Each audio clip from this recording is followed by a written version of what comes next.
teacher who was an economics teacher, during my lunch period, he saw that I was getting bullied by the kids on the lunch room.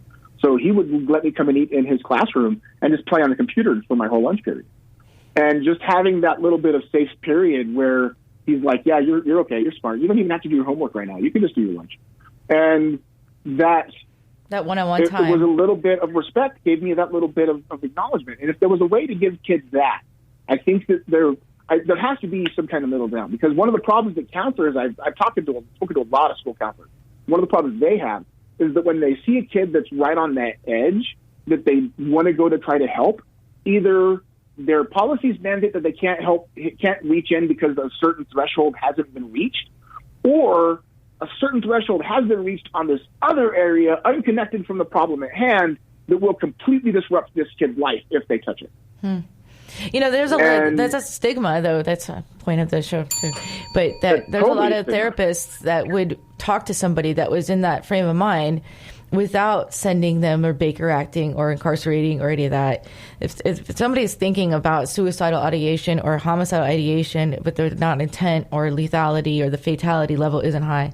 With your case, you were planning to do something, so that's a little different. But let's say they were in a dark place and contemplating it, it's a little different. But I was only really planning on doing something for 4 or 5 days. But I was in that. Before that. I was in your that hell fear for was months and months and months. Right, and you went to social workers before, and they failed you, and that was the thing, is that they didn't listen, and they brought your mom in and believed her over you. So then you were kind of, you had a bad taste in your mouth about it, Yeah. So, well, and I think that now kids today are scared because of zero tolerance policies everywhere. Mm-hmm. Like that's the biggest schools now have become the biggest lockdown area. And on that it's front, scary. I have to say on that front, because that's another thing that people always say, that we need to harden targets and have more police officers in school. At the school I was targeting, there were multiple police officers armed and stationed at the entrances at all times. Like this was mid-90s. There was armed cops in the school. All it did was make me change what door I was going through. Like that didn't change anything except for where I was going, because they were planned in to the plan. They were going to be my suicide.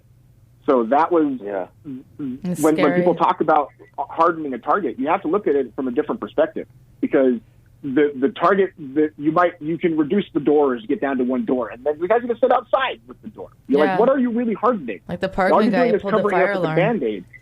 Yeah, you're covering up with the Band-Aid, a problem that you should have addressed months ago when the kid was in that pain and screaming out for help and nobody listened to him. Yeah. So like what your earlier, the caller's question, they need to be given a spot where they can talk and be given that free space to remove that stigma. I go and talk at schools, and one of the most sad questions that I got at a school speech was a kid who came up to me and was like, how can I talk about this with my friends when all my friends tell me I have to be a man and I have to man up and I can't cry about this? How can I cry because they're going to treat me like I'm not a man? And I said, well, that is just totally bunk. Anybody that says that not showing your emotion is not like acting like a man is totally bunk. Because frankly, I'm on this stage crying. I rock a pink iPod. I listen to Kesha. I'm more of a man than any of those guys that are telling you that you're not a man will ever be. And then be confident and firm in who you are. Because if you're trying to conform to someone else's opinion of who you are, then that's their opinion, not your own. You should be confident with yourself. And so there has to be a way that we can break down that stigma of men talking about it. Agreed. I'm a big hairy guy. A big hairy guy crying on stage. Let's all do that. Let's talk about the things that we shouldn't talk about. I'm glad you said that. Hold on a second. We have a bunch of people calling in, and Patrick, we're gonna have to let you go. But thank you so much for your question and for calling in. And Ed, where are we at? We got Joe next. We got Joe. Hi, Joe. Thanks for calling in. Hey, we have 3 minutes, so we got to keep this short, you guys. Okay, I'll go real quick. I can't hear you, Joe. Thank you for sharing your story. Yes. But you made a comment how you push people away, especially your best friend Mike. And I believe that's from your childhood. But how are you today? Do you find yourself still doing that from time to time? I would say occasionally, yeah. But over the years, I've learned to adapt more. I think that people will push people away when they're in that dark place. But over the years, it took me a good 15 years of recovery to get out of all that emotional space. So it takes hard work and focus. I do the what was that? Same thing. I did the same thing myself. Push people away. Yeah. And the way that I personally overcame it was that I realized that I was doing that to make myself more safe.